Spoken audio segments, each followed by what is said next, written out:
ಕೃಷಿ ಅಂದ್ರೆ ಇದೊಂದು ಕೆಲಸಕ್ಕೆ ಬಾರದ ಉದ್ಯೋಗ ಅಂತ ತಿಳ್ಕೊಂಡು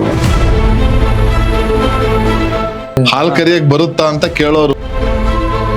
ಕೊಟ್ಟಿಗೆಯಲ್ಲಿ ಎಷ್ಟು ದನಗಳಿವೆ ಇವೆರಡನ್ನ ನೋಡಿ ಹೆಣ್ಣು ಕೊಡ್ತಿದ್ರು, ಹೆಣ್ಣು ತಗೊಳ್ತಿದ್ರು. ಆ ಪ್ರಯೋಗಗಳನ್ನ ನಾನು ಮೊದಲು ನಮ್ಮ ಹೊಲದಲ್ಲಿ ಮಾಡಿ ಆನಂತರ ರೈತರಿಗೆ ಹೇಳಲಿಕ್ಕೆ ಆರಂಭ ಮಾಡಿ.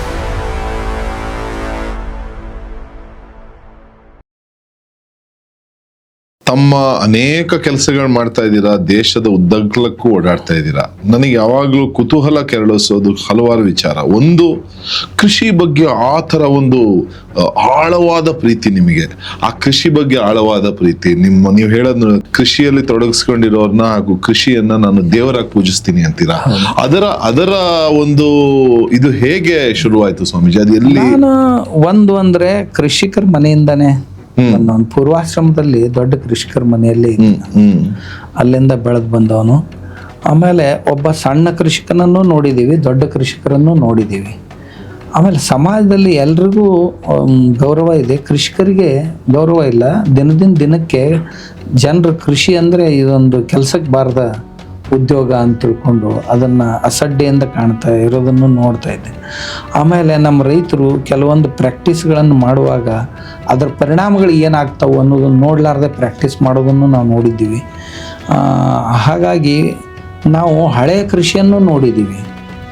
60ರ ದಶಕದಲ್ಲಿ ಅಂದರೆ 70ರ ದಶಕದಲ್ಲಿ 60ರಿಂದ 70ರ ದಶಕದಲ್ಲಿ ಚಿಕ್ಕವರಿದ್ದಾಗ ಕೃಷಿ ಮಾಡೋದನ್ನು ನೋಡಿದ್ದೀವಿ. 80ರವರೆಗೂ ನೋಡಿದ್ದೀವಿ. ಈ ಸಾವಯವ ಕೃಷಿ ಅವಾಗಿತ್ತು. ಆಮೇಲೆ ಮುಂದೆ ಬರ್ಬರ್ತಾ ಕೃಷಿ ಹೇಗೆ ಹದಗೆಡ್ತು ಅದನ್ನು ನೋಡಿದ್ದೀವಿ.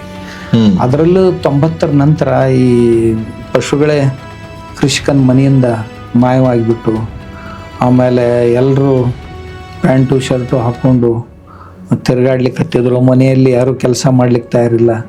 ಮೊದಲು ಏನು ಕೃಷಿ ಸಂಸ್ಕೃತಿ ಇತ್ತು, ಎದ್ದ ಕೂಡಲೇ ಈ ಕಸ ಗುಡಿಸೋದು, ಸಗಣಿ ತೆಗೆಯೋದು, ದನಗಳಿಗೆಲ್ಲ ಮೇವು ಹಾಕೋದು, ಆಮೇಲೆ ಅವ್ರನ್ನೆಲ್ಲ ಕಳಿಸ್ಕೊಡೋದು, ಆ ನಂತರ ನಾವು ಮನೆಗೆ ನೀರು ತರೋದು ಬಾವಿಯಿಂದ, ಇಂಥವೆಲ್ಲ ಸಂಸ್ಕೃತಿ. ಆಮ್ಯಾಗ ಕೊಟ್ಟೋದು, ಬೀಸೋದು, ಇವೆಲ್ಲ ನಡೀತಾ ಇದ್ದು ಮನೆಯಲ್ಲಿ. ಇವು ನೋಡ್ತಿದ್ದೀವಿ ಸಮೀಪದಿಂದ. ಬರ್ಬರ್ತಾ ಒಂದೊಂದೇ ಸರ್ಕಾರಿ ಸೌಕರ್ಯಗಳು ಬಂದಂಗೆ ಜನ ಆಲಸ್ಯಗಳಾಗ್ಲಿಕ್ಕೆ ಹತ್ತಿದ್ರು. ಆಮೇಲೆ ತಿಪ್ಪೆಗಳು ಮಾಯ ಆಗಿಬಿಟ್ಟು ಬರ್ಬರ್ತಾ ತಿಪ್ಪೆ ನೋಡಿ ಆ ಮನೆಗೆ ಹೆಣ್ಣು ಕೊಡುವಂತ ಒಂದು ಕಾಲ. ಹೌದೌದು, ನನಗೂ ನೆನಪಿದೆ. ಹಾಲ್ ಕರಿಯಕ್ ಬರುತ್ತಾ ಅಂತ ಕೇಳೋರು. ಅದು ಆಮೇಲೆ ಹೆಣ್ಣು ಕೊಟ್ಟಿಗೆಯಲ್ಲಿ ಎಷ್ಟು ದನಗಳಿವೆ, ಹೌದೌದು, ದನಗಳು ಎಷ್ಟಿದಾವೆ ಅಂತ ನೋಡಿ ಕೊಡ್ತಿದ್ರು, ಹೆಣ್ಣು ಕೊಡೋರು. ಆಮೇಲೆ ಜಗುಲಿ ನೋಡ್ತಿದ್ರು, ಮನೆ ದೇವರ ಪೂಜೆ ಹೇಗ್ ನಡೆಯುತ್ತೆ, ಏನ್ ವ್ಯವಸ್ಥೆ ಇದೆ, ಇವೆರಡನ್ನ ನೋಡಿ ಹೆಣ್ಣು ಕೊಡ್ತಿದ್ರು, ಹೆಣ್ಣು ತಗೊಳ್ತಿದ್ರು. ಇಂಥ ಕಾಲ ಇತ್ತು. ಅದ್ರ ಸಂಸ್ಕಾರ ಇದ್ದು ನಮ್ಮ ಮಠದ ಭೂಮಿನೂ ಸಾಕಷ್ಟು ಇದೆ. ಆದ್ರಿಂದ ಮಠದಲ್ಲಿ ನಾ ಅದನ್ನ ಮಾಡ್ಲಿಕ್ಕೆ ಆರಂಭ. ಆಮೇಲೆ ಈ ಮಠದ ಭೂಮಿ 106 ಎಕರೆ ಹಾಗೆ ಬಿದ್ದುಕೊಂಡಿತ್ತು. ಸುಮ್ನೆ ಅಂದ್ರೆ ದೊಡ್ಡ ಗುಂಡುಗಲ್ಲುಗಳು, ಹಾಸುಗಲ್ಲುಗಳು, ಮಧ್ಯದಲ್ಲಿ ಏನೋ ಕಸ ಹೇಳ್ತಿತ್ತು, ಏನೋ ಮೇವು ಹೇಳ್ತಿತ್ತು, ಅದನ್ನೇ ದನಗಳ ಮೇಯ್ಲಿಕ್ಕೆ ಅದು ಅಂತ ಇಟ್ಟಿದ್ರು. ಆನಂತರ ನಾವು ಅದನ್ನ ಪ್ರಯತ್ನ ಮಾಡಿ ಅವನ್ನೆಲ್ಲ ತೆಗೆದು ಆ 106 ಎಕರೆ ಭೂಮಿಯನ್ನು ಸಾಗುವಳಿಯಲ್ಲಿ ತಂದು ಅದನ್ನ ತೋಟ ಮಾಡಿದೀವಿ. ಬೇರೆ ಬೇರೆ ಪ್ರಯೋಗ ಮಾಡಿದೀವಿ, ಸಾವಯವದ ಪ್ರಯೋಗಗಳನ್ನು ಮಾಡಿದೀವಿ.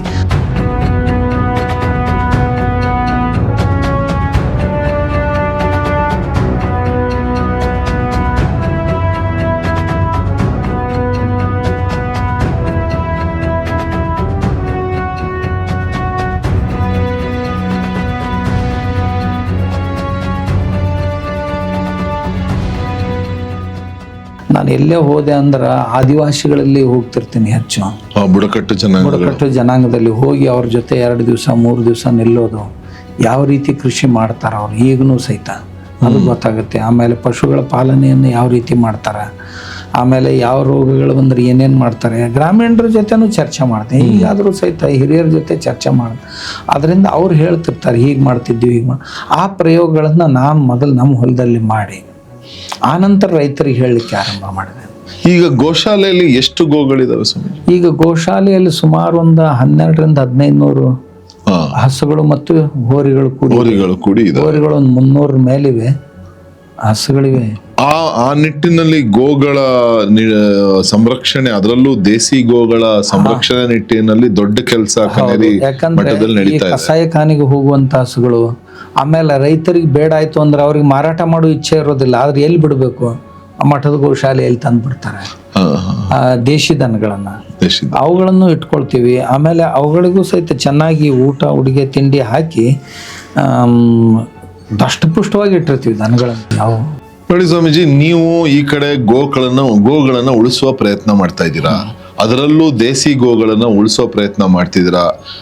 ಹೇಗೆ ಒಬ್ಬ ರೈತ ದೇಸಿ ಗೋಗಳನ್ನ ಇಟ್ಕೊಂಡು ಬರೀ ಹಾಲಿನ ಮೇಲೆ ಅವಲಂಬಿತವಾಗದಲೆ ಬೇರೆ ಬೇರೆ ರೀತಿ ಯಾವ ರೀತಿ ಅವನು ಮೌಲ್ಯವೃದ್ಧಿ ಮಾಡಿ, ಆ ಗಂಜಲ ಇರ್ಬೋದು, ಗೋಮಯ ಇರ್ಬೋದು, ಎಲ್ಲದನ್ನು ಮೌಲ್ಯವೃದ್ಧಿ ಮಾಡಿ ಹೇಗೆ ಅವನು ಆರ್ಥಿಕ ಸಂಪಾದನೆ ಮಾಡ್ಬೋದು ಅನ್ನೋದು ನಿಟ್ಟಿನಲ್ಲಿ ದೊಡ್ಡ ಕೆಲಸ ನಡೀತಾ ಇದೆ. ಯಾಕೆಂದ್ರೆ ನಾವು ಈ ಧರ್ಮ ಕಾರ್ಯವನ್ನು ವಹಿಸ್ಕೊಂಡಿದ್ದೀವಿ ಅಂದ್ರೆ ನಮ್ಮನ್ನ ಪೂರ್ತಿಯಾಗಿ ಸಮಾಜಕ್ಕೆ ಅರ್ಪಿಸ್ಕೊಳ್ಬೇಕು. ನಮ್ಮ ಸ್ವಾರ್ಥ ಎಷ್ಟು ಇರಬಾರ್ದು, ನಮ್ಮ ಸ್ವಾರ್ಥ ಎಷ್ಟು ಇರಬಾರ್ದು. ಆಮೇಲೆ ಎಷ್ಟು ಜನ ನಮ್ಮನ್ನ ಶ್ರದ್ಧೆಯಿಂದ ನೋಡ್ತಾ ಇದಾರಲ್ಲ, ಆ ಜನರಿಗೆ ನಾವು ಮಾರ್ಗದರ್ಶಕರಾಗಿ ನಡಿಬೇಕು. ಹೌದು.